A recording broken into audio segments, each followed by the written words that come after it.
These are credits to a video game. Something about it, this magic-like score and the happy families going about their days. Then the music changes, a sinister figure looms over them, and they begin to change.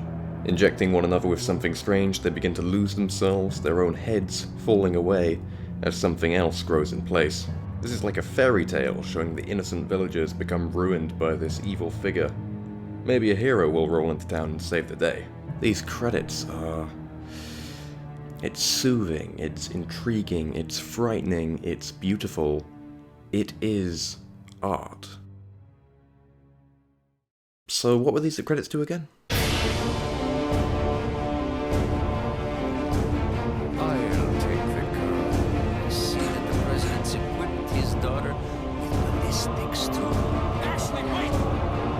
I was wondering if you might recognize a girl in his photograph. Somehow I thought you'd be a little older. No thanks, bro. Following a lady's lead just isn't my style.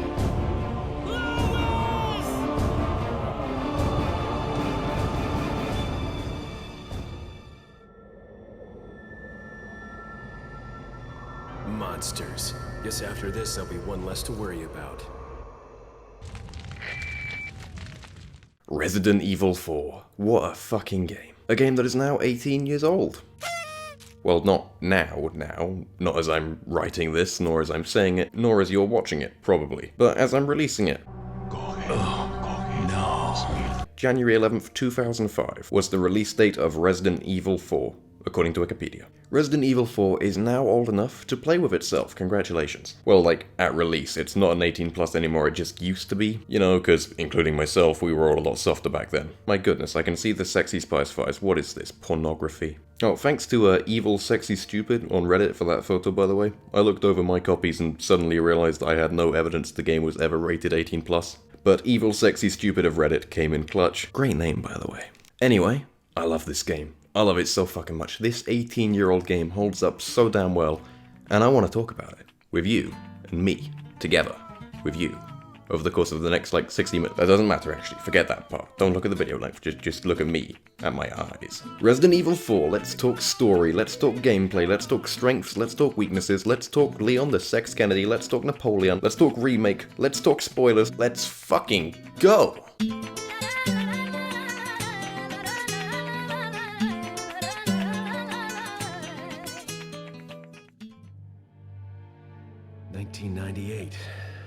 We open on some narration from our boy, and the misspelling of the word grizzly. Wait, what? That is how it's spelled? No way. You really do learn new things in the strangest of places. We're given our previously on Resident Evil narration, and then told that the Umbrella Company is dead. Now, Umbrella is the secretly evil business that makes all the zombie viruses, so it's pretty good that it's dead. The problem is with how it died. Multiple RE games end with the protagonist riding off into the sunset saying, "Time to kill Umbrella." That's multiple games building up to some climactic battle to bring down this evil pharmaceutical company. Exciting, right? Well, you just thought that was it. That was the big downfall of Umbrella. Kind of underwhelming, right? Yeah, this big bad is taken down off-screen without any cool fight with all our heroes. I don't know why they did this. The Resident Evil lore confuses the parasite out of me. We fade from black to our simply gorgeous protagonist, Leon S. Kennedy. Our boy had a bit of a facelift when I last talked about him. Don't worry, I've still got a lot to say, but that can wait for now. Cornel, why am I the one who always gets the short end of the stick? You, who are you really? Leon gives us some useful exposition. You know what this is all about. My assignment is to search for the president's missing daughter. What? All by yourself? I'm sure you boys didn't just tag along so we could sing Kumbaya together at some Boy Scout bonfire. It's a direct order from the chief himself. I tell you, it's no picnic. I'm counting on you guys. Yeah, I wouldn't count on them. A blue shirt has never looked more red. The lads cross a bridge and are now near the village where the president's daughter was sighted. So Leon hops out to look around. Leon, I hope you can hear me. I'm Ingrid Hunnigan. I'll be your support on this mission. Loud and clear. Somehow I thought you'd be a little older. After that character introduction, we're given control. Now, the first thought that comes to everyone's minds when they first get control is, ooh, I don't like this. But there's a house nearby, and it's only a short walk inside. Leon walks in to investigate with his gun drawn. Come on, man, you're not in America anymore. Excuse me. Sir? I was wondering if you might recognize a girl in this photograph? ¿Qué carajo estás haciendo aquí? ¡Lárgate, cabrón! Sorry to have bothered you. Freeze! I said freeze! The fella doesn't desist, so I gun him to the ground and finish him off with a knife. It's not over yet though, as it seems there are more of them outside. Shit. Hunnigan tells Leon to head to the main village. I can't leave through the door as I can see weapons swinging through it, so Leon performs a casual jump out of the window. I fight off the villagers outside and open one of them up for a critical attack. But I mess it up because the last time I played this game it was on the Wii, so I have to remind myself to stop performing masturbatory motions with the controller. After finishing them off, I head toward the village. There's a dog caught in a bear trap, so I go to put it out of its misery. I then remember that I can just pull it open and the dog is free. Oh, come on, not even a tail wag? Fun fact, after this dog encounter, there's a red herb hidden in the grass. There's a sign pointed forwards that says Pueblo, which literally translates to village. Not much creativity, huh? What next, are all the villagers literally called villager? There's a bit of resistance on the way. I'm starting to think these villagers aren't too friendly. Leon, how you holding up? Bad question, Hunnigan. Sorry to hear that. I'm sending you a playing manual. Wait, what? Playing manual? Was that a fourth wall break? Yeah, it seems that at the time, some games thought it was cool to just break the fourth wall and remind you that it's a video game. I recently played the Sly Cooper games, and the characters in that are always saying things like, press X to jump, press square to punch, press triangle to interact, press circle to circle jerk. To RE4's credit, this is the only time it does anything like this, so it can be easily forgotten, but it's still an odd addition. Leon makes it to the village, where we see one of our boys in blue getting similar treatment to a peasant girl who was a bit too skilled at card tricks. The village is swarming with villagers, so I try to sneak through, but that goes about as well as you'd expect. Leon runs inside a house, while more of them build up outside. Chainsaw. Leon, you have a gun. That beats chainsaw. This section is famous in the gaming world because it throws the player into an incredibly tough section at the beginning of the game, when they're still getting used to the tank-like controls. People are always talking about this fight because of how difficult it feels for a beginning of the game battle, but I think it deserves more credit than that because of how well it sets you up for the rest of the game. There are dozens of villagers and a bullet sponge with a chainsaw. It's incredibly stressful on that initial playthrough. But here's the catch, right? Not actually that difficult. The concept sounds difficult, and on that first run it'll feel difficult, but it's actually quite manageable. If you ask the majority of RE4 players about their first time experiencing this fight, they'll tell you how stressful and difficult it was, but if you ask them whether they died, they'll say no. And this is really smart game design. You know when you play a game for the first time, and in the first combat encounter, you die, maybe once or twice, it's not a big deal, but now you're taken out of the world. The reason this is tense or scary is because you don't know what's going to happen to you, to Leon. You're afraid of dying in this hectic encounter. Yeah, you know, there'll be a game over screen, but it's the beginning of the game. You haven't seen that game over screen yet. And if you can beat this incredibly tense fight against all odds without seeing it, wouldn't that be just so cool? The second you die, all that fear and wonder is gone. Now you've got to do the same thing again and try to get it right. You're no longer Special Agent Leon S. Kennedy prevailing against all odds. You're some loser that isn't very good at this game. This game has so many of these types of fights, so many no-win scenarios, but because you survived this one, this first fight, you're capable. You know you can beat it. You're Special Agent Leon S. Kennedy. You're the guy that wins no-win scenarios. So yeah, making this battle easier than it looks, it's a clever bit of game design. La campana. A church bell rings off in the distance, and the villagers all quit fighting and make a beeline for it. Osmund Sadler. Where's everyone going? Bingo? Hunnigan tells Leon to get out of there. But first I loot the entire village, because this is a video game and I'll be damned if I'm going to leave anything behind. I see this cow. I know that some animals drop items when killed, so I decide to put old Bessie down.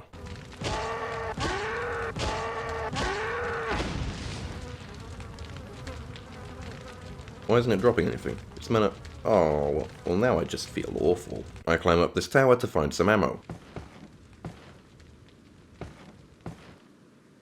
Jesus Christ, Leon, do you want an addiction to paracetamol in your 30s? Because this is how you get addicted to paracetamol in your 30s. On my way out of the village, I run into some more villagers, and I roundhouse kick one. If you weren't yet convinced that this game is a masterpiece, you can roundhouse kick zombies. On my way, some villagers push a boulder, and Leon's got to sprint out of its way. I don't appreciate this and am sure to let the villagers know. I run into some more villagers who start throwing sticks of dynamite. That's one way to blow me up. So, Leon's jacket. I've got to talk about it now because we're going to lose it real soon. It's a cool jacket, suits Leon well, but it's only used in the first chapter. You can't keep it or equip it as a cosmetic. It's just gone after the first chapter. So, if you like the jacket, tough luck. Guess you gotta play the first chapter on repeat. I say this because I'm thinking they'll write this wrong in the remake, and I want it on record that I called it. By the way, for a brief 2 to 3 month period, I saw a lot of people wearing this jacket in real life. Not like exact cosplay replicas, but like the general design. It suddenly seemed like I couldn't walk outside without seeing someone wearing the RE4 jacket. It was mostly women, actually. Not to take away from Leon, it suits him very well. I enter a house and hear some strange banging coming from this closet. It's some odd fellow who Leon quickly unties. Okay, I have only one very important question. You got a smoke? Got gum. The big cheese. What?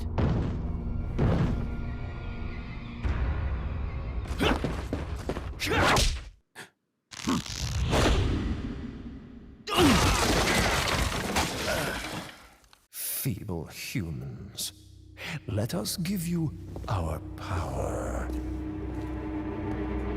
This feels like one of those anti-drug videos.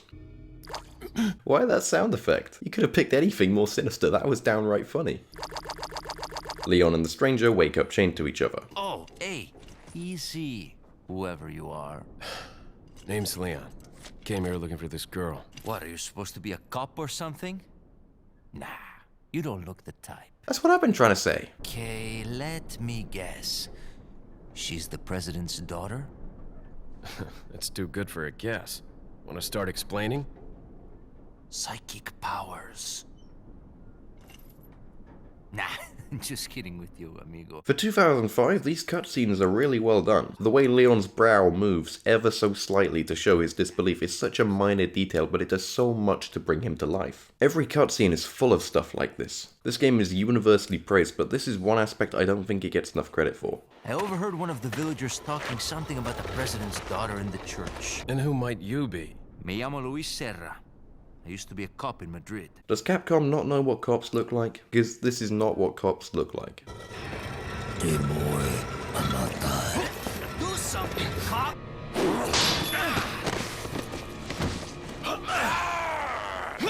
Oh hey, this reminds me of playing with my little brother. I do miss him. It's Leon. Sorry I couldn't get in touch sooner, but I was a bit tied up. Oh, shut the fuck up. We know the princess is in the castle, and we can get to it from the village. So back that way, I guess. Over here, stranger. Last time I accepted an invitation like that, I lost the ability to ever feel like a real man. I'm sorry, was that too much? Got something that might interest you. This is the Merchant. He's a well-known character in the video game community due to his iconic lines and the amount of speculation surrounding him. What are you selling? Is that all, stranger? Thank you. Ah, I'll buy it at a high price. What are you buying? Is that all, stranger? Ah.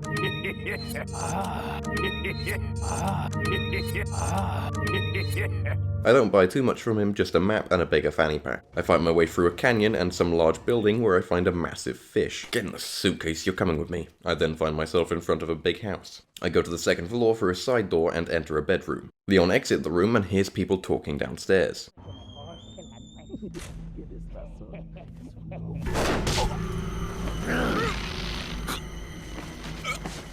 This is at least the second time Leon has been choked by a man twice his size. Leon, buddy, you gotta stop finding yourself in these situations. It's starting to get suspicious. You carry the same blood as us, it seems. Leon is then let off with a warning. Don't worry, this is the first of many times people will let him off scot-free. Same blood. Hunnigan calls and tells Leon that he's basically dealing with a cult called the Los Illuminados, which is good because now it's personal. I decide to follow the village chief back into the bedroom because I want to know what'll happen.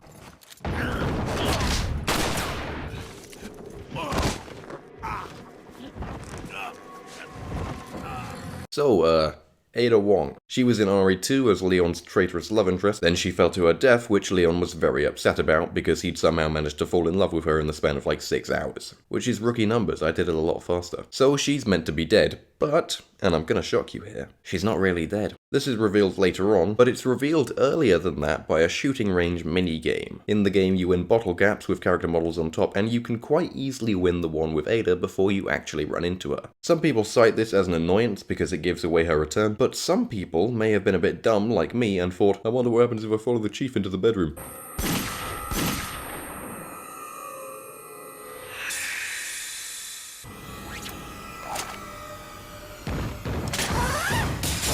So yeah, Ada's actually revealed a lot sooner. By the time I make it downstairs, whoever was talking is gone, so I head outside. He knows I can see him, right? He's gotta know. What have I done so? Oh yeah, that gets me. After killing the Spanish Chainsaw Massacre, I carry on to the village.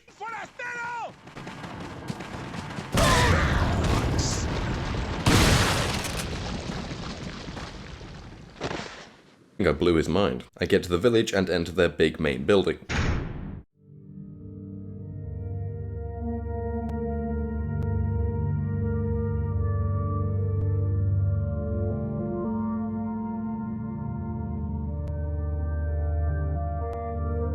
This song is called Serenity. It's RE4's safe room song. I really like this. It's so calming but substantial at the same time. You know what I mean? It's comforting but realistic. Like you're at the end of a long tough day and tomorrow's gonna be just the same. It just feels like, hey, you're gonna have to go back out there eventually, but you can rest here, I won't rush you. Which is exactly how a safe room song should sound. I've actually got this on my phone and it's my main sleeper song. Resident Evil has some seriously good safe room themes, and I think this just might be the best one, though I am wide open for discussion on that.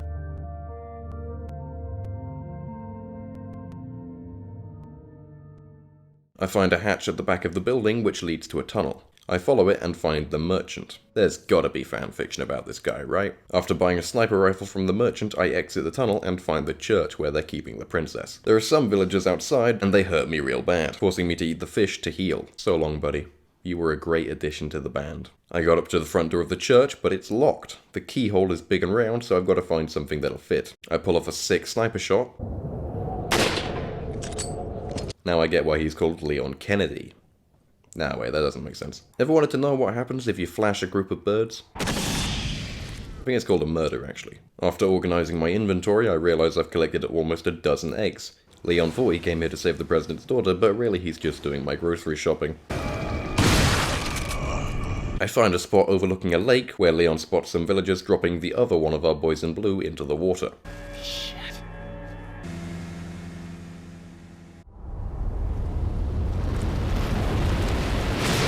We're gonna have to cross that, aren't we? I find a dock with a boat, but before I cross the lake, I've got to show you something. 1 second. Should be any minute. I hop in the boat and begin to cross the lake. But, of course, there's a giant mutated salamander that isn't going to let that happen. Fortunately, there's like a dozen harpoons on board and Leon kills the beast. He gets to land, but doesn't seem to be feeling great. I totally understand. I'd be out of it too if I just killed a giant salamander by manually throwing harpoons. What is this guy's workout routine? Leon has a nightmare where he imagines a parasite taking over his body.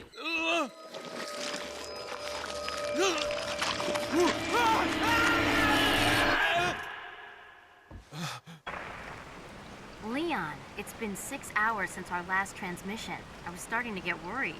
Don't you mean lonely? It's now nighttime and raining. I realize I can shoot fish in the lake, then get in the boat and pick them up. I had no clue you could do that. How cool. I run into a villager whose head explodes.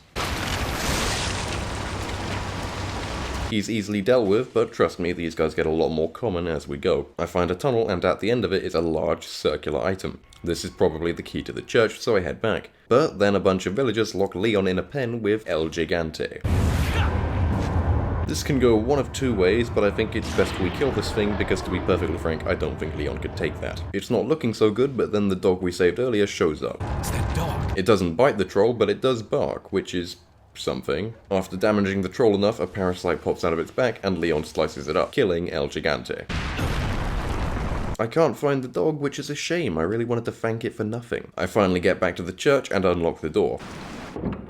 I look around the church for a bit, then find Ashley. Ashley, No! Get away! calm down. Everything's going to be just fine. My name's Leon. I'm under the President's order to rescue you. What? My father? That's right. And I have to get you out of here. Now come with me. Hunnigan tells Leon that there's a helicopter on the other side of the village, and we need to head there. So now we've got Ashley tagging along with us. She's a pretty simple AI, she's basically locked to Leon, and can be told to stay if need be. She can't climb down ladders for some reason, meaning you need to be there to catch her. Oh, another thing you can do at ladders, upskirting. Hey! What are you looking at? Ow! You pervert! Look, I swear I did not find this out on my own, okay? I'll take the girl, Who are you? if you must know. My name is Osmund Sadler, the master of this fine religious community. Lord Sadler proceeds to tell us all about his evil plan to inject the president's daughter with the same parasite that's controlling all the villagers. Oh, I believe I forgot to tell you that we gave you the same gift. When I was unconscious. When the eggs hatch, I'll have total control over your minds. Don't you think this is a revolutionary way to promulgate one's faith? Sounds more like an alien invasion if you ask me. Wait, don't they want her alive? Leon and Ashley flee from the church and make it through the village. There's some enemies up ahead, so I tell Ashley to hide in a bin while I clean up.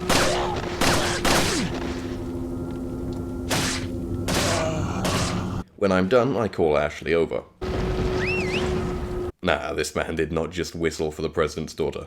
This plus the upskirting, even if he makes it out of this, his entire life is gonna get erased. We make it past the village and Hunnigan calls. Leon, I have some bad news. I'd rather not hear it. Well, I'm afraid I have to tell you anyway. She tells Leon that the extraction chopper got shot down, so we'll need to wait for another one. What are we gonna do, Leon? Hate to say it, but we're sandwiched all right. Jill sandwiched? Leon! Small world, eh? Well, I see that the president's equipped his daughter with ballistics, too. How rude! Did the actor not know how to read that line? It sounds like that should have been one sentence. I see that the president has equipped his daughter with ballistics as well. This makes sense, but he read it like those were two separate statements. I see that the president's equipped his daughter. Oh, with ballistics too? What a responsible father. It's not a huge problem, but this line delivery bugs the shit out of me. Ashley, upstairs. Okay, it's game time. We're now in a defense section and have to keep the villagers out of the house. After the famous ballistics line, now seems like a better time than any to talk about the thing. Somehow I thought you'd be a little older. You know. The game hasn't aged too well in this aspect. Leon's one-way flirting with his handler, the president's daughter has excessive jiggle physics, and the camera's not afraid to look up her skirt. These things don't hold up very well today, which is why it's good to remember that this game was not made today. It was made in 2005. In Japan. And by their standards, this is basically Bible practice, so. Recently, RE4 was ported to VR on Facebook's headset. Facebook saw all these outdated elements and said, not on our watch, we're a progressive humanitarian company and we'll be damned if we're gonna leave this masterpiece untouched. They proceeded to remove all of it from the VR port. Well, not all of it, the jiggle physics and upskirting are probably still there, because otherwise they'd need to redo the cutscenes. And it doesn't seem that they were willing to put in much effort, so. Basically all the dialogue, Leon's flirting with Hunnigan, the ballistics line, basically any piece of dialogue that's of its time. Now, some people were seriously pissed off by this, saying that they had removed a part of the game's identity. Now, for them to remove these lines is pointless. Resident Evil 4 is the most ported video game ever. It's been on GameCube, PS2, PC, but not very good, Wii, PS3, Xbox 360, PC again, but good, PS4, Xbox One, Nintendo Switch, and some dogshit mobile ports that really don't count. The VR port is the first one to address this issue. Why? The game's already done incredible in spite of this. Everyone understands that it's just an element of the time. Who on earth was still upset by this. Because anybody that can hold a grudge that long clearly doesn't care enough to play the game anyway, VR or not. I don't know, it's not the worst thing that the game doesn't have these lines, they're not exactly crucial to the experience. I guess you could argue that Leon's flirting adds to his character, but he would be fine without it. We'd all love RE4 the same even without these lines. What I don't like is how half-assed it was. You'd expect them to use some fancy techniques to make sure the conversation still rolled smoothly, but nope. They literally just chopped them out, clear as day. I'm Ingrid Hunnigan. I'll be your support on this mission. Loud and clear. So the subject's name's Ashley Graham, right? If you're really so determined to remove these lines, then you've got to be ready to put in the effort to make sure the scenes don't suffer because of it. I say that like whoever removed the lines was the one who thought they should be removed to begin with. That's obviously not the case. We all know who really made that demand. Michael Cera. And he definitely didn't do any work. Anyway, we hold the villagers off long enough and they retreat. Looks like they're backing off. What do we do now? The bridge I crossed to get here's out. So I guess we have no choice but to keep moving. I forgot something. You guys go on ahead. Louis. It's Luis. It's Luis, not Lewis. I find a note saying that the path ahead splits into two, one of which has a horde of villagers which are apparently called Garrados, and the other of which contains another troll. I reach the fork in the road, and pick the path with the Garrados. It's not the easiest fight, there are two lovely lasses with chainsaws, but I make it to the other side alive. After a brief rest in the safe room, I run right back through the Garrados path, back to the fork in the road, and take the El Gigante path. See, this game has treasures, fancy jewelry and what have you, that can be sold to the merchant for money, which you then use to buy more things from the merchant. There's a treasure on both the Garrados path and the El Gigante path, so if you want to get the most money possible, you gotta run both paths. The troll also drops a bunch of money when killed, so this method is really a no-brainer. Though I recommend taking the troll path first, as it takes less time to go back through. There's a gate that we can't get through without getting something from the village chief, so we gotta find it. There's a ski lift. There's a ski lift. Oh, fucking no. We hop on the ski lift, and this is where I want to bring up the Punisher handgun. You can earn it from the merchant for free if you shoot some blue medallions, but out of all of the handguns it has the weakest stats, so it's sort of the runt of the litter in RE4's arsenal. But it can shoot through enemies. I'm not sure if it's the only gun that can do that, but combined with it being free, I basically always use it for the first section of the game. It's really useful in a game where enemies always meander towards you in a line, but it's especially useful on this ski lift section because you can knock down all these Garrados at half the effort. So yeah, I think the Punisher deserves more love. Maybe change the name though, some people have made that name uncool. Also, Ashley does a little fist bump for every kill, but only on this ski lift. How come she's just now feeling supportive, huh? We step off the ski lift and begin looking around. I find some kind of tunnel with a ritualistic setup at the end. I wonder what happened here. I find a warehouse, but before I enter, Leon tells Ashley to go hide. Yeah. Thank God, I really didn't want to babysit her ass through another fight. How can a guy so big be so quiet?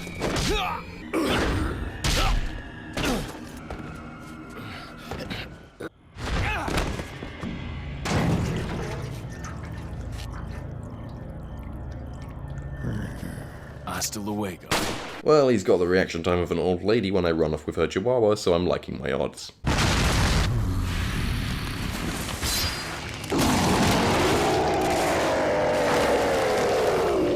Oh, for fuck's sake. I give the big cheese multiple sniper rounds to his centipede-like torso, and he gives me an awkward embrace. I'm able to kill the bastard, and oh, for fuck's sake, he begins swinging around like he's on some goddamn monkey bars.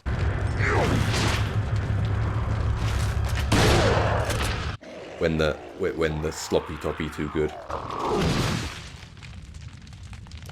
I take the big cheese's eye and hop out. Are you okay, Leon? I get you've got to be professional, but you don't have to cold shoulder the president's daughter. On the way back, I see the silhouette of a castle in the distance. How cool. We get to the gate, and it retinal scans the chief's eyeball. I don't know why he'd be the only one allowed through here. A truck starts barreling down the path ahead, and I pop the driver.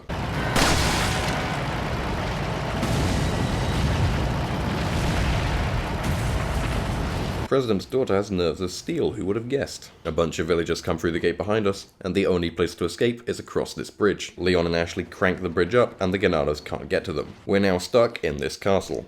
It's not too bad, because the merchant's here. That guy really knows how to get around, huh? I buy some better weapons and a bigger pocket from him. I'm tempted to buy the mine thrower, as I've never tried it before, but I decide not to, and head into the castle. There's a bunch of hooded blokes chanting, and I quote, "Le cockif."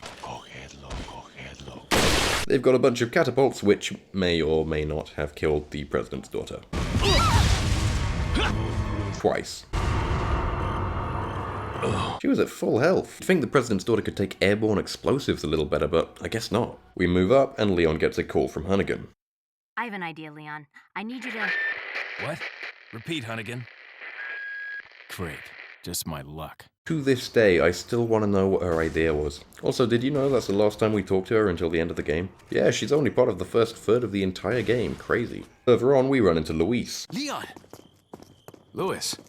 It's Luis, not Louis. They are two separate names. Look at the spelling. That's Luis. That's Louis. Both different. They're different names. Apparently, he had something that could help with the parasites, but needs to go back and get it. Why are you... It makes me feel better. Let's just leave it at that. Leon and Ashley move on without him and enter a hall. I was starting to wonder when you might notice us. Who are you? Me llamo Ramon Salazar. I've been expecting you, my brethrens. No thanks, bro. How does this exist in the same series as this? I suggest you surrender yourself and simply become our hostage.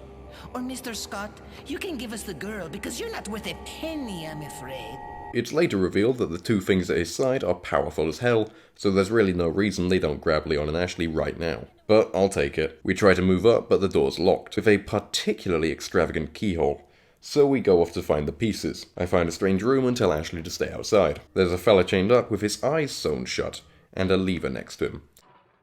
I really want to pull that lever. Oh shit, he's like Wolverine. The big girl is obviously blind. So I shoot some conveniently placed bells. He then exposes the parasite on his back, and down he goes. By the way, he's blind, he's got claws, he's sensitive to sound. He's basically a reskinned licker that can't climb on walls, so a worse licker. We enter a big room full of enemies, and I'd now like to talk about something, a key part of RE4's design, which is very beneficial to the player.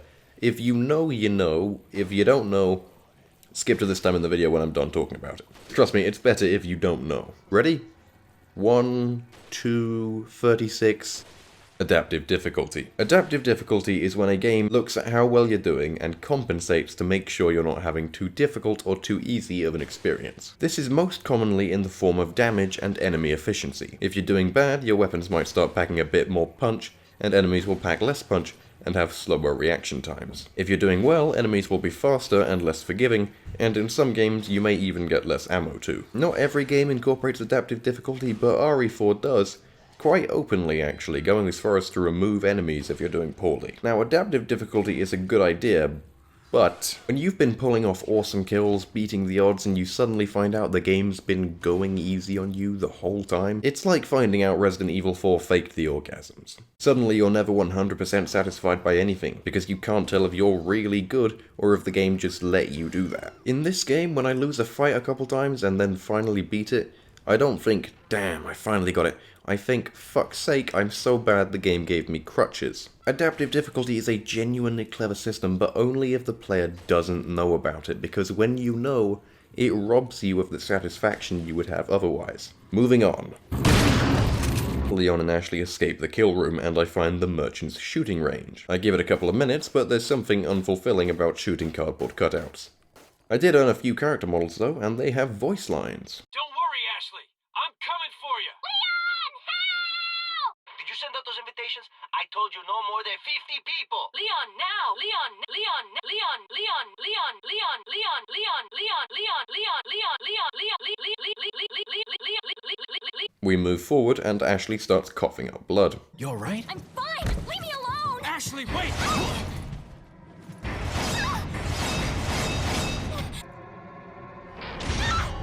Ashley! What's going on? I don't know what's more dumb, that the trap was put in the middle of the wall and is incredibly obvious, or that it actually caught someone. Don't worry, Ashley. I'm coming for you. We've jacked the line. I let our miserable insects out for some exercise down in the sewer. Thanks. That should keep me company, 'cause boredom kills me. Sadler, Salazar, Salamander. These are all enemies in the game. I think it would have been worth giving the two big bads less similar names. I move into the sewers, where I'm ready to fight invisible bugs. The thing about the red dot sight is that there's only a red dot if it's aimed at something you should shoot. That's how I know there's a big invisible bug here. One of the bugs takes me by surprise, and I have to heal. Healing in RE4 is pretty much the same as every other Resident Evil. You've got your red and green herbs and first aid sprays. It does have two alterations to the formula. When you're with Ashley, you'll have to manage her health too. She doesn't have much of it, and fortunately she rarely takes hits, but if need be, you'll have to give her some of your resources. Then there's the golden herb. When consumed, a golden herb permanently upgrades your health. You'll see that Leon's health bar isn't full. That's because he can't reach his maximum health yet. You can upgrade Ashley's health too, but I'd only recommend doing that once Leon's at full potential. From my experience, it seems that there's just enough golden herbs to fully upgrade the two of them, but some are better hidden than others, so it's quite easy to miss and never be able to reach that point.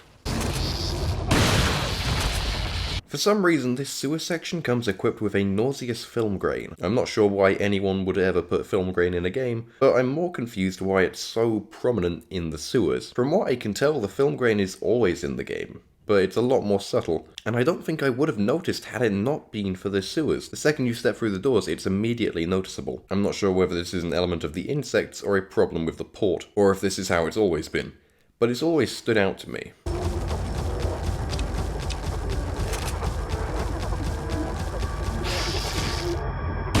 There's then a bunch of swinging blades I have to jump through. I don't know what purpose this room's meant to serve, but I won't judge. Leon's tired of the roundhouse kick and begins suplexing enemies. There's also an enemy with a goddamn Gatling gun. He's kinda weird. What a pleasant surprise. If you don't need me, then get off my back, old man. Did you say old man, Mr. Kennedy? It might come as a surprise, but I'm only 20 years old. So you're just like all the others? A puppet of the parasites? The parasites, las plagas, are slaves to my will. I have absolute control. Well, I really don't give a damn. Rain or shine, you're going down. So, the voice acting in this game. Get rid of our American friend. It's pretty good. No, really, it's very appropriate. Good acting is traditionally realistic acting, but realistic isn't always appropriate. Look at this clip from BioShock Infinite. Elizabeth, you... Promise me. I will stop him. That is an oath you cannot keep. But promise me that if it comes to it, you will not let him take me back. It won't come to that. Alright? That is not how people talk. It's over the top and it's very dramatic, but these are very good performances because that's how they're meant to be. The world of BioShock Infinite is very over the top and dramatic. Every other performance is over the top and dramatic. On its own, it may raise some eyebrows, but when you're immersed in the game, this'll feel right at home. Realistic acting is good and the most difficult to pull off, but it's gotta fit. If there was a Last of Us caliber performance in Resident Evil 4, it would stand out like a sore thumb because that's not RE4's tone. RE4 is very over the top and camp and borderline comedic, and the performances reflect this perfectly. The game doesn't take itself seriously and neither do they. Leon sounds like he's doing a goddamn parody half the time. One of my main problems with RE2 Leon was how whiny and goofy he sounded compared to everyone else. I just couldn't believe that this guy was capable of saving the day, let alone his own life. But in this game, when you tell me Leon is a ladies' man who can roundhouse kick zombies and bring down the most unspeakable monsters without breaking a sweat, I'm completely convinced. It's the same with his face too. In my RE2 video I complained about Leon's Ken doll face and how there's no way this man could blow a head open without dying from fright. But in RE4, this is clearly just what badasses look like. Oh, and some fun facts about the actors. Paul Mercier is portraying our boy Leon, but he also plays the Merchant. Got something that might interest you.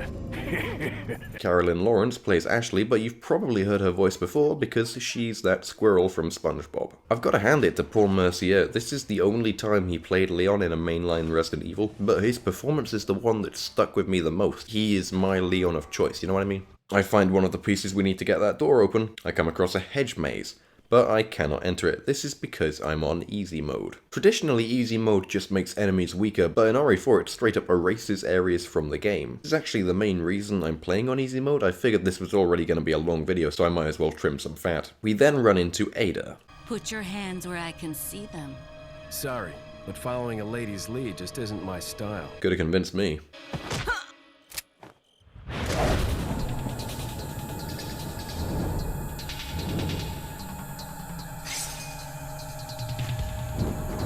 This scene is amazing and belongs in a museum in GIF form. Bit of advice, try using knives next time. Works better for close encounters. Leon, long time no see. Ada. Did he not recognize her with the glasses? Why, Ada? What's it to you? Why are you here? Why'd you show up like this?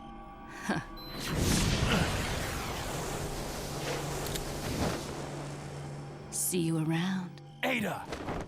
So I've only played the RE2 remake, where Ada falls to her alleged death. But in the original RE2, the one that existed when this game was being written, her canon death was from bleeding out. Ada. No. I can buy that she played the bleeding off as worse than it was, but Leon seems particularly underwhelmed considering he watched her die. They talk as if they've interacted between then and now. Neither of them were in RE3, so either this moment never happened, or it's buried in a pile of spin-offs. Now, I'm of the opinion that someone going through each numbered entry in a series should get the full story, but maybe I'm just lazy. Moving on, I spot this giant dropping cage trap. Good thing I spotted it, otherwise I would have stepped on it. Oh, what the fuck? This is a generally well-designed game, but it has a few moments where the level design isn't appropriate for the controls, and this is one of those. Though I am able to pull through. I find a display case with a rocket launcher. As fun as it would be to go crazy with this, I've only got one round, and I need it for a very specific situation. You'll see. Luis finally catches up with us. Leon! I got it.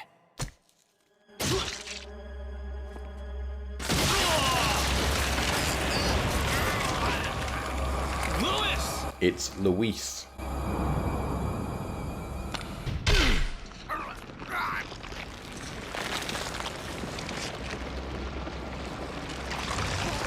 God damn! Man's packing enough heat to satisfy your mother. Sadler! My boy Salazar will make sure you follow the same fate. Or you could make sure he's right in front of you. Oh, okay, you're done, I get it. Stay with me, Louis. It's Luis. I am a researcher hired by Sadler. He found out what I was up to. Here. It should suppress growth of the parasite. The sample. Sadler took it. You have to get it back.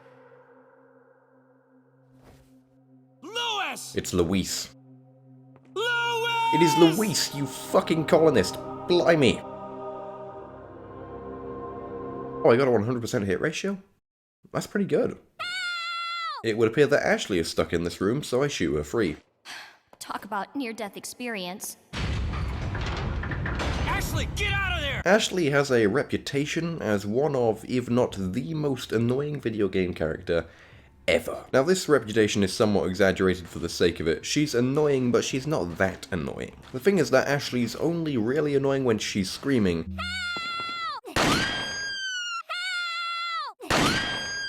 And she's only screaming if you need to help her. If she's screaming, it's because you need to shift your attention to her. She won't even start screaming if you are paying attention to her, because then nobody's gonna grab her. She is actually on the manageable side of video game sidekicks. She never wanders off, she never runs into danger, and she sticks to you like glue. The screaming's bad, but she doesn't deserve the hate. Come on.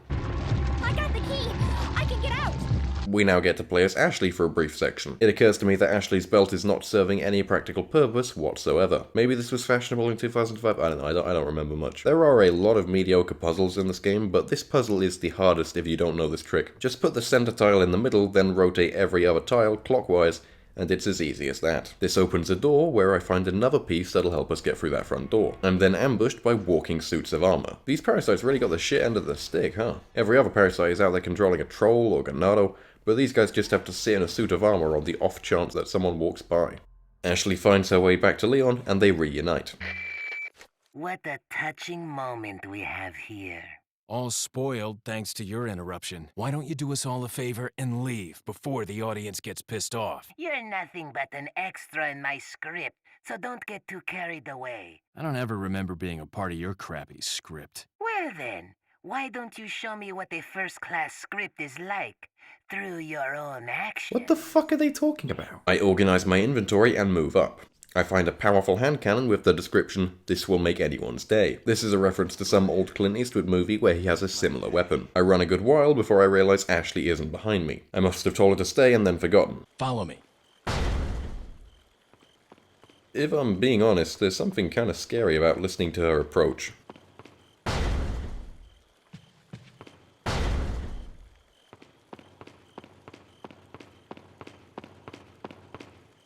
There's some extreme mechanism that'll get me across to the other room. But I gotta leave Ashley behind. Okay, be realistic, that looks fucking hilarious, come on. It seems pretty irresponsible to let the president's daughter out of your sight for any reason, but I don't make the rules. I enter a giant room filled with lava. Why do they have this? Why is it in the castle? What possible use could it have? I find the third and final piece we need to get that door open. So we take a minecart back to the hall and open the door. It opens to another minecart ride. We hit the end of the track, and I admire the shiny reflective floor. I also notice the transparent suits of armor. I guess that's so we can tell there isn't a parasite inside? There's a room ahead, but before I enter, I shoot these lights, because it makes this look kinda funny. I think you've lived long enough. Let's see if you can survive this time.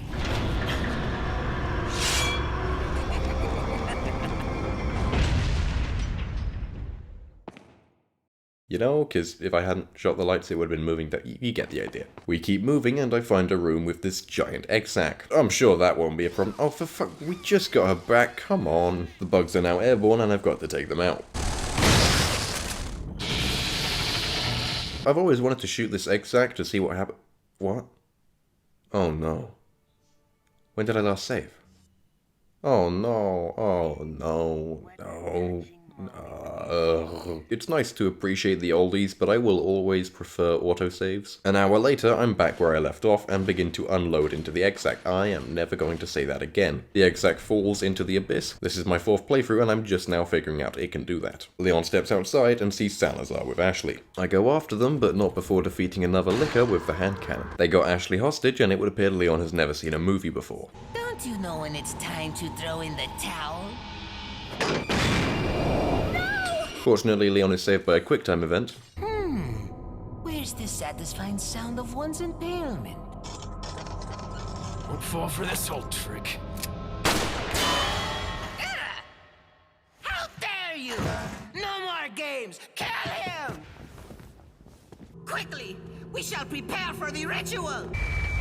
So maybe you have 9 lives, but it doesn't matter now, Mr. Kennedy. I've sent my right hand to dispose of you. Your right hand comes off? Wow, you really got him with that one. You're so cool. At the bottom of the pit, I find the merchant. Welcome. There's no way this is just one guy. How the hell is he always ahead of me? I buy a fancy new shotgun from him and move on. I'm in a strange tunnel system and I find an elevator. But it needs power. I leave to find the power and I'm immediately attacked by Salazar's right hand. I find the power and turn it on, but for whatever reason that locks the door, so Leon's now stuck in a room with this thing. The big girl drops down and he definitely looked better with the robe on. I feed him some rounds from the hand cannon, but it didn't seem to have any effect. I spend the next 5 minutes hitting this glass with shell after shell until he finally goes down.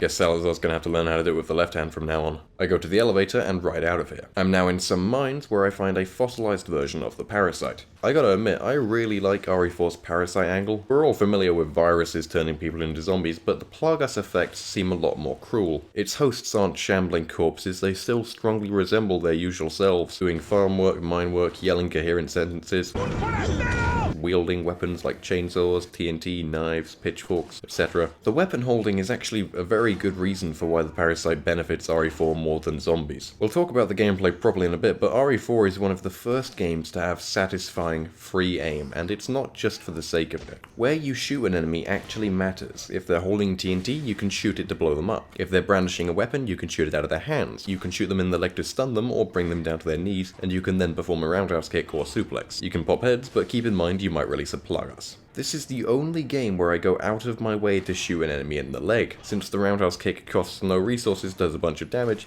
and clears all surrounding Garradors. This is actually the key to the satisfaction of RE4's action. RE4 is one of the most fun games of all time. You know that feeling when you're playing a new game, but schedule calls and you've got to go do something else, be it sleep, work, etc. You've got an itch to get back to that game and play more. RE4 still has that itch, and I've played it through over 4 times. Just watching my footage gives me the urge to go play it again. It holds up so well. So how does RE4 do that? How can it evoke such raw joy 18 years after it was new? Well, see, that's because RE4's action is a cleverly disguised puzzle. Normally in shooters, the gameplay consists of point and click. That's it, just point and click. But RE4 is so much more than that. At every second, you have to juggle so many different factors. There's the aforementioned free aim and the different effects of shooting different places. There's a whole gang of enemies in my face. Do I shoot this guy in the knee, allowing me to roundhouse kick them all back a few paces? Or do I switch to shotgun and blow them off their feet? Or do I pull a 180 and run away? There's the health system, keeping an eye on the dial. Should I use a green herb now, or wait until I've taken another hit, then use a full heal? How's Ashley holding up? What's the appropriate weapon for the job? How close are they? Can I pick some off with the rifle? Oh, it's running at me, gotta grab the shotgun. What enemy type am I dealing with? Archers and demolition guys have to go ASAP. Is a plugger sprouting? Better keep my distance. If I can get that demolition guy to merge with the rest of the group, I can blow them all up. Gotta keep track of all the enemies. Do I hear any behind me? Can I afford to back myself into a corner? I've knocked a guy to the floor, but do I have enough time to knife him without being overwhelmed? They're at every angle, I need to stay on the move. You get the idea.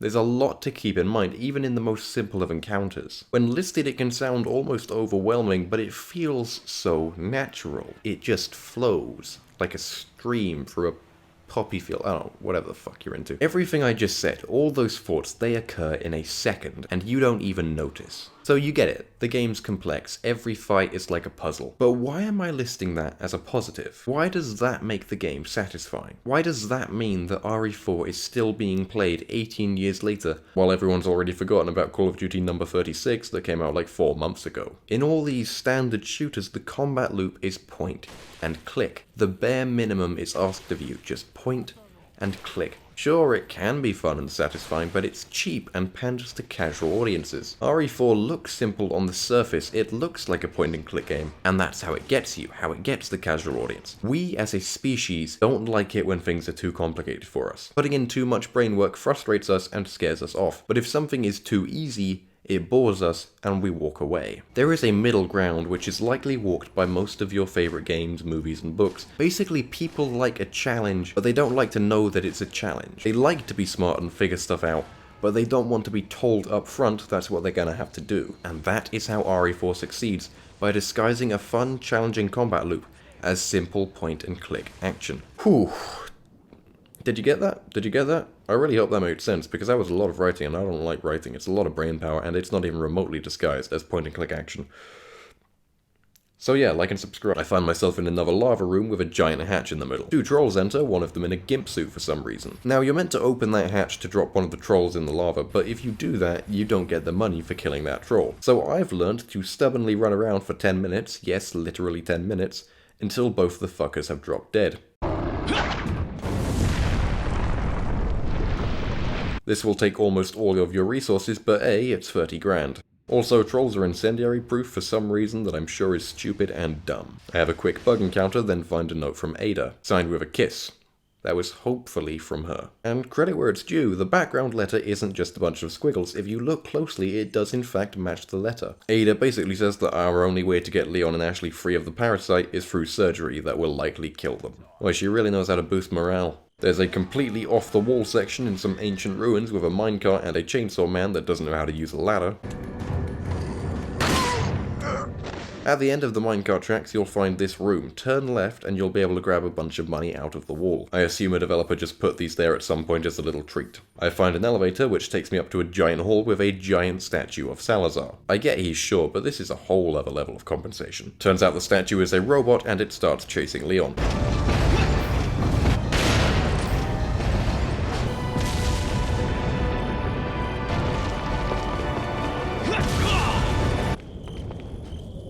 Nah, yeah, dick enlargement pills would have been so much cheaper. I'm now at the foot of a giant tower and head inside. So nice you could join us, Mr. Scott Kennedy. The sacred rite that's about to begin at this tower shall endow the girl with magnificent power. She's already magnificently endowed. This is no ritual. It's terrorism. Not to worry. We've prepared a special ritual for you.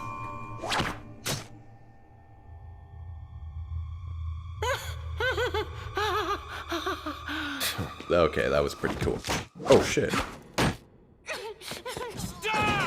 They're going to the top of the tower, so I'm gonna have to fight my way up. It's pretty intense, there's a Donkey Kong reference and an elevator fight, but I finally make it to the top. There's a friendly face waiting for me. Now, I won't lie, I don't really understand what big dick energy is, but I do know that the merchant's got it. Leon runs inside, but Ashley's not there. Ah, you just missed her. The ritual is over. She left with my men to an island. Oh no, I hate the island. I think it's time I paid my due respects towards your impressive and stubborn will. Mr. Kennedy, welcome. Oh well, always good to have a reminder this is a Japanese game.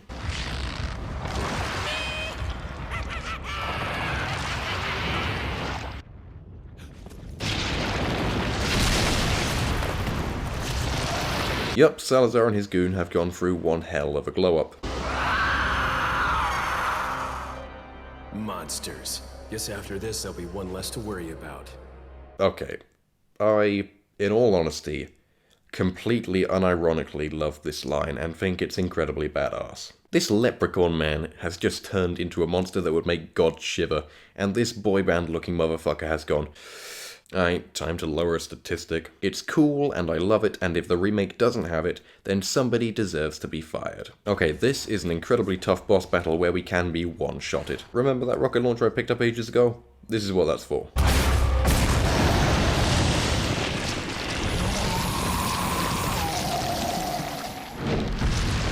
Yeah, Salazar just taps out after a single rocket, saving you a lot of time. I also had like no bullets, so I'm immensely glad I didn't miss. I ride an elevator down where I find the merchant. I proceed to sell all my treasure and upgrade all my weapons to the max. Trust me, we're gonna need it. I kiss the merchant goodbye and leave. Need a ride, handsome? Okay. Leon, that is not how you over-enthusiastically say yes, please. Leon and Ada arrive at the island, but it seems Ada has places to be.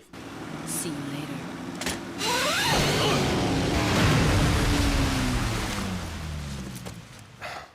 Women. Leon, don't. I hate to break it out to you, but Salazar's dead. Yes, it seems that way. Wait, did Leon call Sadler? How did he do that? Or did Sadler call Leon? Why would he? Did he know he was on the island? I'm overthinking this, aren't I? So we're now on the island, and I have to find Ashley. I do not like the island. Resident Evil games have always had a habit of decreasing level quality as they go on. I know some people are going to disagree with me on this, and I'm open to discussion, but Resident Evil has a formula. Start out strong with a place that's immersive and spooky. These are always the places that are remembered best. Then move on to a place that's okay, but kind of lacks the atmosphere of the first place. Then move on to a place that's either completely devoid of personality or has a completely different one. I always have the most fun with Resident Evil games in the early hours, and that's very true for RE4. The village is its best part, I don't think anyone will deny that. The castle is good, but I think it's better in concept. I wish they'd stuck more to the spooky, dreary atmosphere for the castle, but the level design gets so gamey it's hard to take it seriously. But the island just feels so empty. It definitely feels like the environment that got the short end of the stick. There is good stuff here. I think the enemy design allows the mind to wander, but it's not enough. I don't know, I feel overly harsh towards the island, but the second I get there, my enjoyment really starts to lean on the gameplay. Which, you know, good thing the gameplay's so great. If it was anything lesser though, I honestly think I'd just stop at the island. After fighting my way through the outer guard, I find myself inside some grey building, I don't know. I find this dude with all the food. I was just killing all your friends outside and you thought it was a good time to run to the pantry?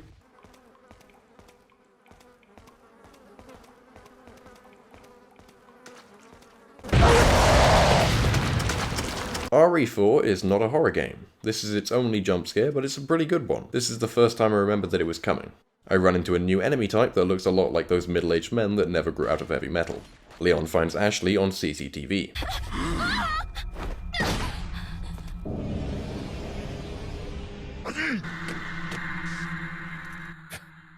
amateurs. Leon didn't turn anything on. Why would they assume that's bad? I run into the merchant, and goddamn, this man's gotta be able to teleport because how... Oh my god. Maybe it's not a man. I buy a tactical vest from they/them, and doesn't it just make Leon look all grown up? I gotta say, I love the merchant's line delivery whenever a deal goes through because he always makes it sound like you just got ripped off. Thank you. I see some strange specimen dead on a bed. I go into the room opposite and see another strange specimen dead on a bed. But then...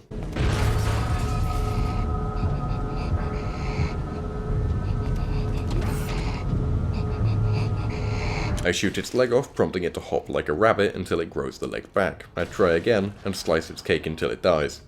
That's a regenerator. Taking them down isn't meant to be that easy, I just used a little trick. They are really cool, I love their shambling and sinister grin. But they're introduced very late into the game and I wish they were used more. If they were more frequent throughout the game but also a bit weaker like a variant of the Garradors, I think that would have been really cool, but I'm satisfied as they are. I enter a walk-in freezer full of dead specimens. I find a thermal scope for my rifle. One of the specimens drops down and starts hunting me. Fortunately, the thermal scope allows me to see their weak points.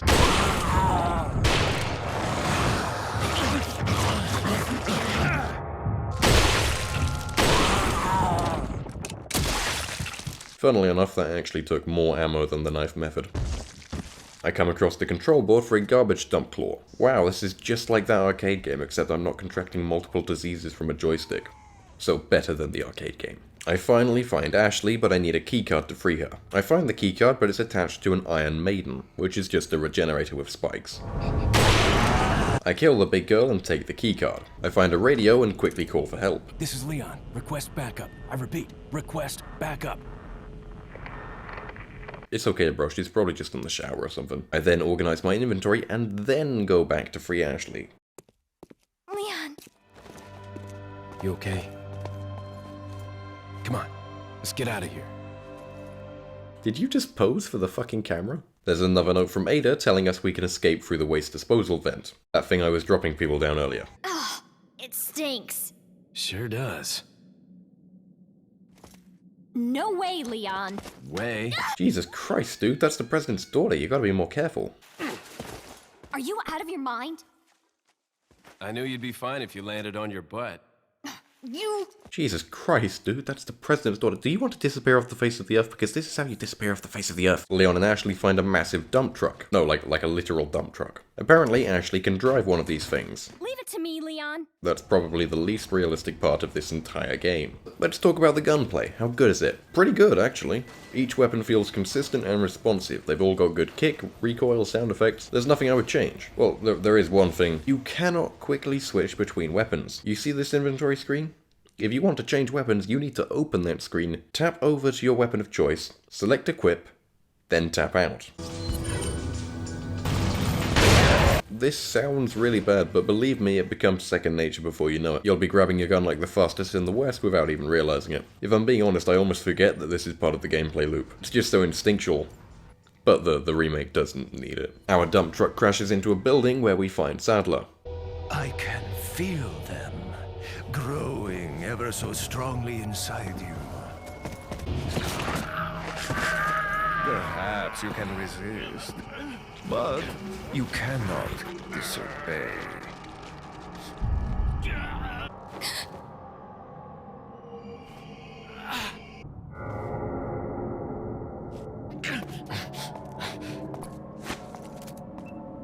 Wouldn't it be better if your tracking device wasn't designed to attract attention?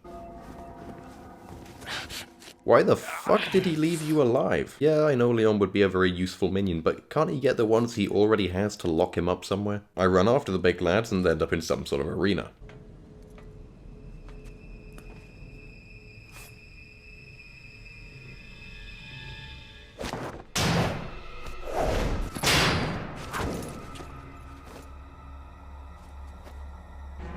Been a long time, comrade. Krauser. Who? You're the one who kidnapped Ashley. You got on quick, as expected. After all, you and I both know where we come from. So the game's decided to briefly become the Princess Bride.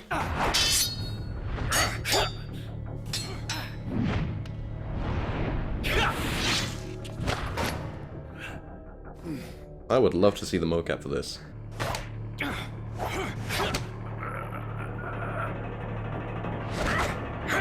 Hey, whoa. What the fuck? Did Leon just cry out like Michael Jackson?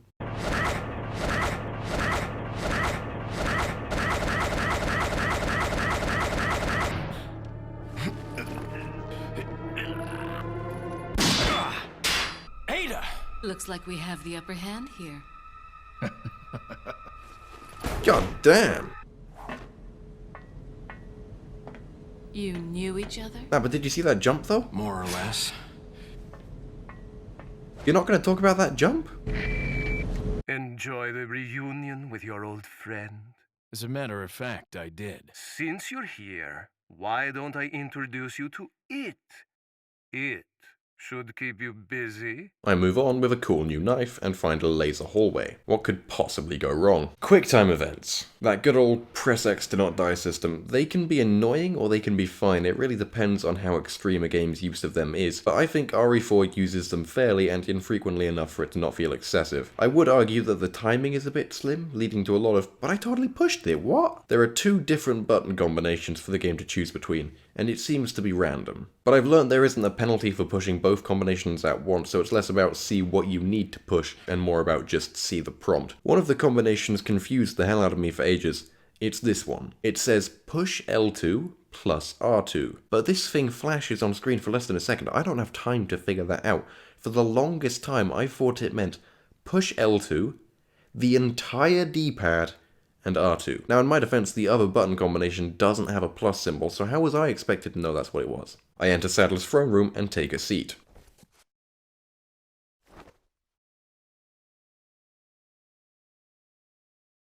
Okay, that's pretty cool. Can I have it on a shirt? I take an elevator underground where there's a strange hanging container system. Leon finds the tracker. Ashley.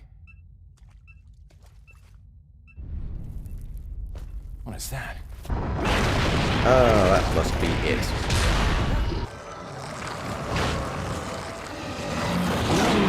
I now have to run around this container maze without dying. Fortunately, I find a way to drop the maze, taking it down.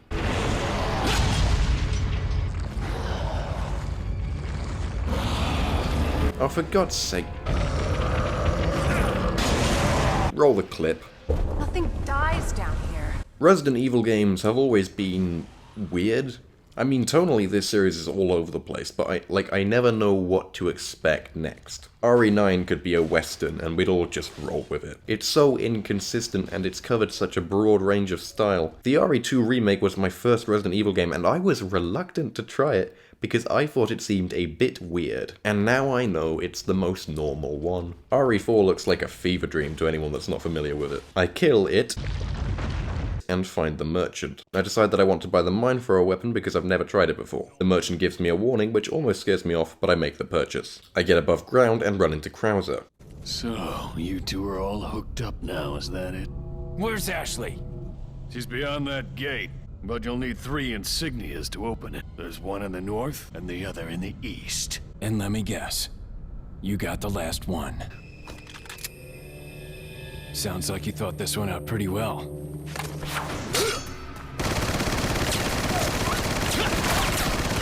I have never seen such a perfect visual representation of plot armor. You can practically see the bullets swerve to avoid him, it's crazy. While fighting Krauser, I get the first piece. I then climb the tower and get the second piece. It's now time for the showdown.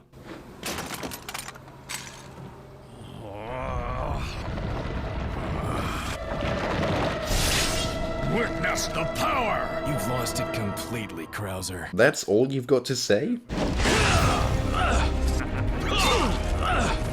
Krauser set the tower with bombs, so I've got to make this quick. Fun fact about this boss fight. Krauser's weakness is his own knife, the one we picked up earlier. If you slice him a few times, the fight will take like half as long.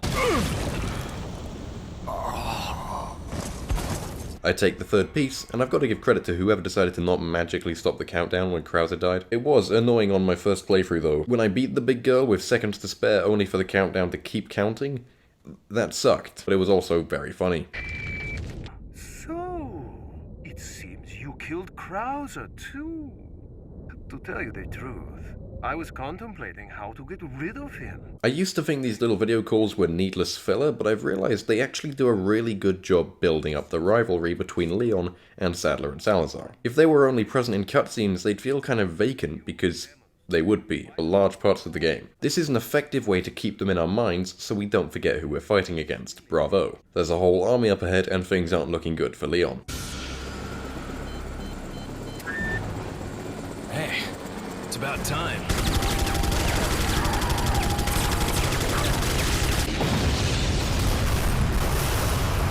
Now that's what I call backup. My name's Mike. You're looking for firepower, you come to the right place.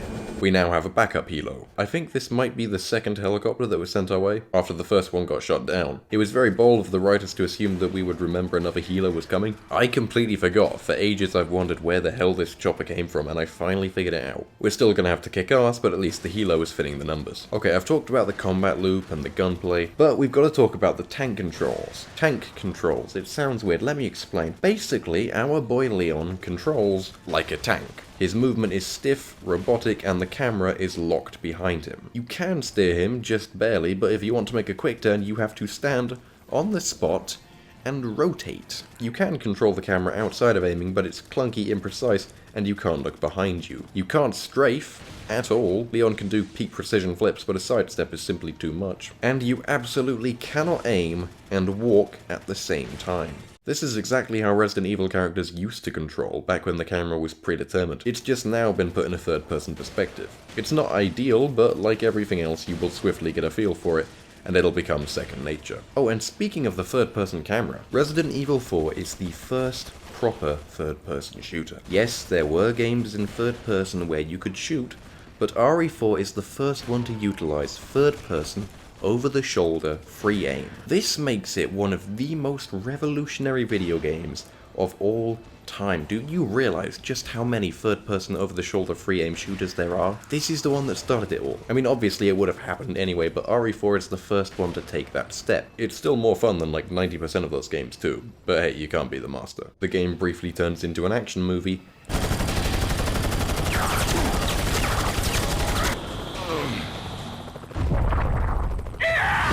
and the coast is clear. Thanks. When we get out of here, drinks are on me. Yeah, hey, I know a good bar. Mike! This is why you shouldn't accept alcohol while driving. Ooh, I'm sorry, Leon. Sadler, you bastard! Was bastard too much for them to put in the subtitles? Moving on, Leon isn't doing too well. Leon, you okay?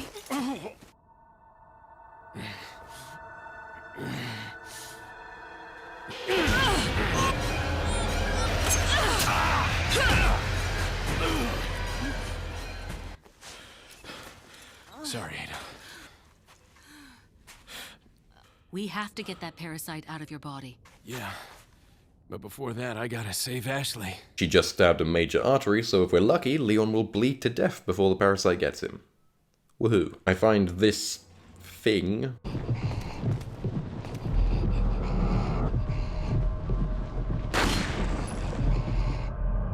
Don't worry, I'm pretty sure that was a mercy shot. Leon finally finds Ashley. You'll soon harbor an awesome power. Yet it seems you would rather choose death. Nah, bro, you just got your ass whooped. You gotta kill everyone in that room now. They are all witnesses.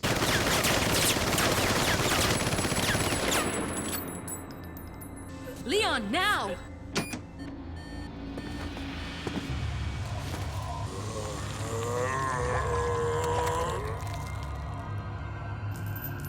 Okay, that's really fucking cool.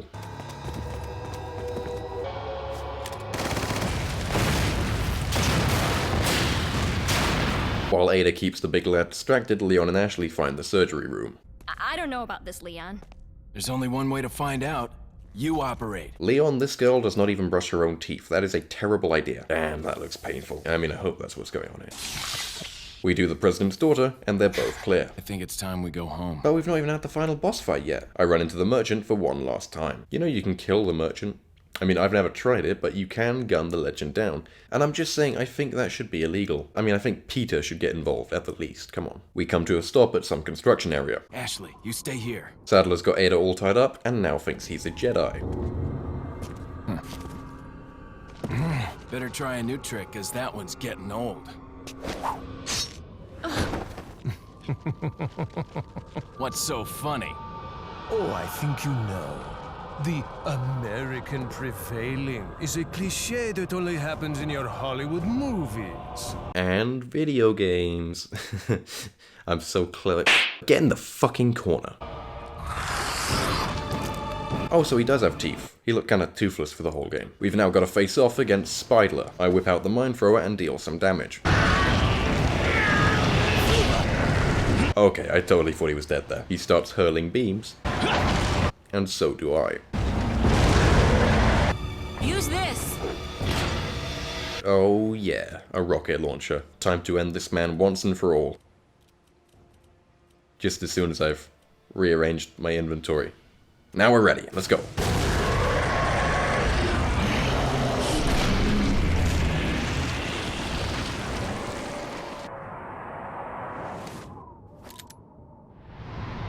Sorry, Leon. Hand it over. Ada, you do know what this is. I don't.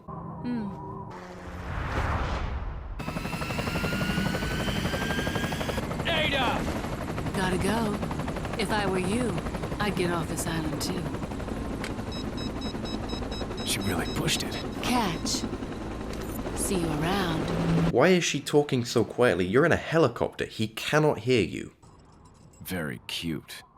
I get back to Ashley, and we find Ada's jet ski. After escaping by the skin of their teeth, Leon manages to lose the president's daughter for like the 10th time. And with that, Mario and Princess Peach ride off into the sunset, and now we're back where we started.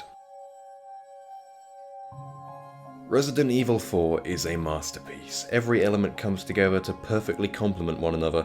It is lightning in a bottle. There are few games that are this damn satisfying to play, that have had such an impact. I'm so glad this is one of the most ported games ever, because this needs to be available to everyone. This is one of the most important video games ever, and we have got to preserve it. I've got a confession to make. RE4 is older than me. No, not by a lot, just a little bit, but it was released before I was. And here I am, 18 years later, gushing about it, and I think that is so fucking cool.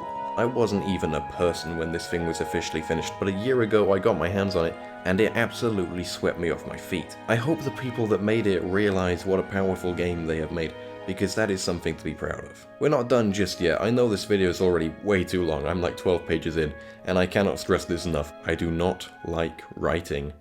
RE4 has caught some slack for betraying its roots. Resident Evil is a horror series, always has been, always will be. It's the series that mastered the slow burn nature of survival horror. RE4 is not a horror game, it's an action game with horrific imagery. Basically, due to RE4's success, the series became an action series instead of a horror series, and people started blaming RE4 and saying it was a bad game. Which, first of all, Resident Evil is now comfortably back in the horror genre where it belongs, so no need to hold a grudge. Second of all, just because RE4 led the series down that path does not mean it is a bad game. Use your head. There's an add-on story to RE4 called Separate Ways. In it you play as Ada and get to see what she was up to during the events of the game. While it is cool to play as Ada, the expansion consists of 90% reuse levels, so you're not really seeing anything new. And the story doesn't really add much. To give you the summary, Ada basically spent the entire game babysitting Leon from the shadows. She saved this man's ass so much, I'm starting to think he isn't actually that skilled. While it can be cool to find out things, like it was actually Ada who rang the bell at the beginning of the game, the Separate Ways add-on doesn't feel particularly necessary,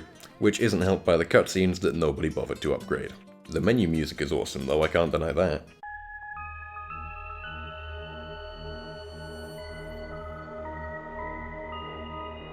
Oh, at the end of RE4 they give you a stat screen, which games really need to bring back. It's fun knowing how long you took, how many times you died, and how many people you've killed. Especially the kill count, I think all games should have that, especially Spec Ops. Your orders killed 47 innocent people. RE4 is an amazing game that should be preserved for generations. It cannot be replaced, there's no doubt about that. Regardless, I am so excited for the remake. People are saying that RE4 doesn't really need a remake, though I'd argue no game needs a remake. It's just fun to have a reimagining, a modernization of a classic. From the trailers, it seems like the game is going to be a lot darker and take itself a lot more seriously, which would be in line with the RE2 and 3 remakes. Who knows, after all this time, RE4 may actually get to be a horror game.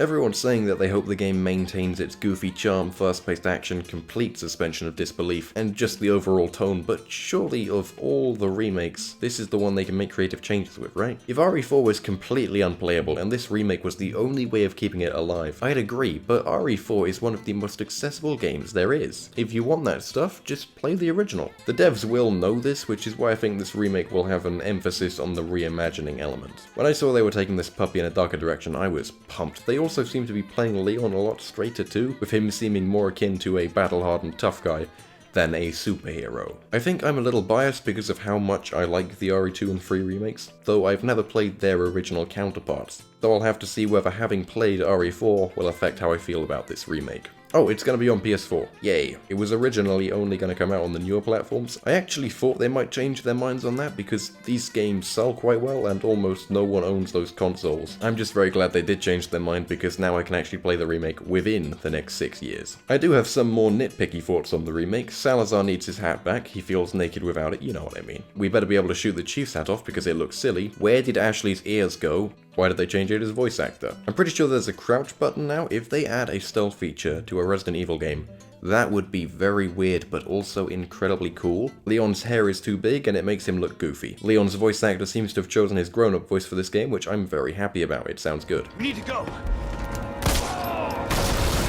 Anyway, these are all just off the dome. Can't criticize something until it's done. People keep talking about this remake like it has to replace the original, but I don't think that's the goal at all. As I said, it would be a fool's errand to try and catch that lightning in a bottle again. I think this is going to be a reimagining that puts a twist on the story, gameplay, and characters we already love, and I am so excited to see what they do with it. I think this is going to be a masterpiece all over again. Okay, I'm done. If you've made it this far, thank you. Seriously, that means so much to me. If you like it and you want to help me out, the best way to do that is to leave a kind comment complimenting my immense talent. If you just look at the release date of this video, it will either say that it was uploaded on the 11th of January or a later date. If it's a later date, just know that I failed. I've already got a video on the RE2 remake if you're interested in that, and I've had footage for an RE3 remake video for quite a bit, so that will be coming at some point. I've got a lot to say about the Resident Evil series, and a lot more to say about everything else. Thank you for watching, bro.